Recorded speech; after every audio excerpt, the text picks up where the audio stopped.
Greetings, ladies and gentlemen. It's another Monday and another Joe Lum album review. I am Joe Lum, and today we review an album that's going to be 35 years old later this week, and that's Motley Crue's 1989 Dr. Feelgood. When you're done watching this video, you can watch past album review episodes. The playlist is in the description box. And don't forget to like my videos and subscribe to my channel as well. Let's get down to business. Motley Crue's Dr. Feelgood. Released on August 28th, 1989. Dr. Feelgood topped the US Billboard 200 charts at number 1, making it the band's only album to claim that position. It was the first Motley Crue album recorded after their quest for sobriety and rehabilitation in 1989. In addition to being Motley Crue's best-selling album, it is highly regarded by music critics and fans as the band's best studio record. This was also the band's last album to feature Vince Neil on lead vocals until 1997's Generation Swine. Prior to Motley Crue's Dr. Feelgood being released, it was on December 23, 1987, Nicky Sixx suffered a heroin overdose. He was declared clinically dead on the way to the hospital, but the paramedic, who was a Motley Crue fan, revived Sixx with 2 shots of adrenaline. His 2 minutes in death were the inspiration for the song Kickstart My Heart, which peaked at number 16 on the mainstream US charts, and which was featured on Dr. Feelgood. So from 1986 to 87, Sixx kept a daily diary of his heroin addiction and eventually entered rehab in January of 1988, prompting the band to cancel their planned tour dates for that year. While 1988 was the first year that Motley Crue didn't tour, controversy again hit the band that year in the form of a lawsuit by Matthew Trippy. Trippy claimed that Sixx was hospitalized in 1983 after a car crash involving drugs, that he had been hired as Sixx's doppelganger. The suit was regarding the loss of royalties from his time in Motley Crue. The case was not closed until 1993 when Trump dropped his charges and disappeared from public view. Their decadent lifestyles almost shattered the band until managers Thaler and Doc McGee pulled an intervention and refused to allow the band to tour in Europe, fearing that some of them would not come back at all alive, but some of them would come back in body bags.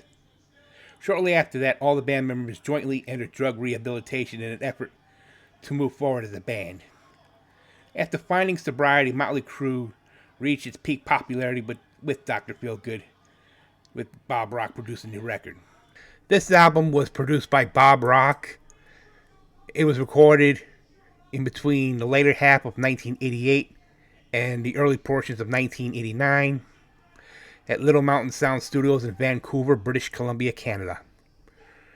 Producer Bob Rock found working with Motley Crue difficult, describing them as 4 LA badasses who used to drink a bottle of wine and want to kill each other.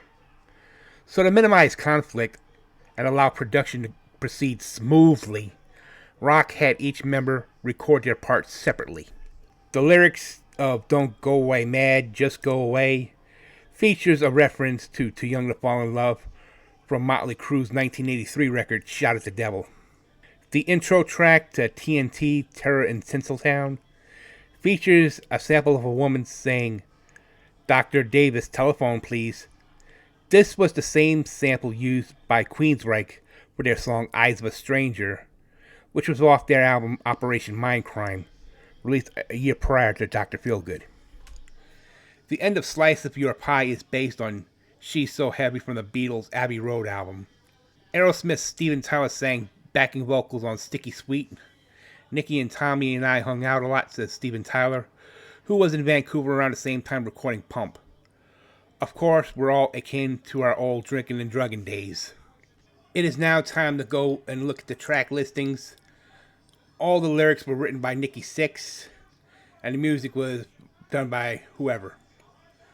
Terror in Tinseltown was the intro at 42 seconds. Dr. Feelgood, the title track, written by Sixx and Mick Mars, clocks in at 4:50. Slice of Your Pie, also written by Sixx and Mars, clocks in at 4:32. Rattlesnake Shake, written by Mars 6, Vince Neil, and Tommy Lee, clocks in at 340. Kickstart My Heart, written by Six himself, clocks in at 448. Without You, written by Six and Mars, clocks in at 429. Same Old Situation, written by all four members of crew, clocks in at 412. Sticky Sweet, written by Mick Mars and Nikki Sixx, clocks in at 352. She Goes Down, written by Mick Mars and Nikki Sixx, clocks in at 437. Six and Mars wrote Don't Go Away Mad, Just Go Away, clocks in at 440. And Time for Change, written by Six and Donna McDaniel, clocks in at 445. On the remastered edition bonus tracks, the demo version of Feelgood clocks in at 442. The demo version of Without You clocks in at 429. Kickstart demo clocks in at 448. Get It For Free, an unreleased track written by Nikki Sixx, clocks in at 414. And a demo version of Time for Change, written by Six and McDaniel, clocks in at 445. There was also a 20th anniversary edition expanded that was released in North America, where the live version of Dr. Feelgood clocks in at 512. The live version of Kickstart clocks in at 528. The live version of Without You clocks in at 306. The live version of Same Old Situation, SOS, clocks in at 431. And the live version of Don't Go Away Mad, Just Go Away clocks in at 414. The reception of this album had been highly positive. Critics remarked the renewed energy and entertainment values that make the record, bringing in the listeners in a world of everlasting party, where they savored their joys of thrashy, trashy, unapologetically decadent fun. Bob Rock's meticulous production was universally praised, in particular for affording the band the ability to write stronger melodic hooks without losing their hard rock sound they so coveted, and for the power of the guitar riffs. Dr. Feelgood and Kickstart My Heart were nominated for Grammy Awards for Best Hard Rock Performances in 1990 and 91 respectively, but lost both years to Living Colour. Motley Crue won the Best Hard Rock Heavy Metal Album of the Year at the American Music Awards in January of 91 for Dr. Feelgood. In its legacy, Metallica drummer Lars Ulrich recruited Bob Rock to produce their 1991 record after being impressed with Rock's production on Dr. Feelgood. Rock would later produce Metallica's subsequent albums until St. Anger, where he also played the album's bass parts after Jason Newsted quit the band in 2001. Nike SB created a shoe based on the album cover. As of October 14th, 2008, the album minus the opening track, TNT, Terran and Tinseltown, because of the length and playability, has become downloadable content for the Rock Band video game series. The tracks Dr. Feelgood and Kickstart My Heart were also released as downloadable content for the video game Rocksmith 2014 and 2015.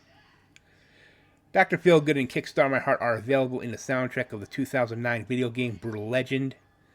And to mark the 20th anniversary of the album, Motley Crue performed the album in its entirety at Crue Fest 2. My overall rating for Motley Crue's Dr. Feelgood happens to be a 95 out of 100. Every single song on this record really stood out, but the 5 singles, Dr. Feelgood, Kickstart My Heart, Without You, Same Old Situation, and Don't Go Away Mad, Just Go Away, were all the true standouts of the song. I also like the song Sticky Sweet, Slice of Your Pie, and the album closer Time for Change. I thought that was a very underrated Motley Crue track on this album, to be honest with you. Well, that concludes this week's episode of Album Review. I'll be back next week with another one.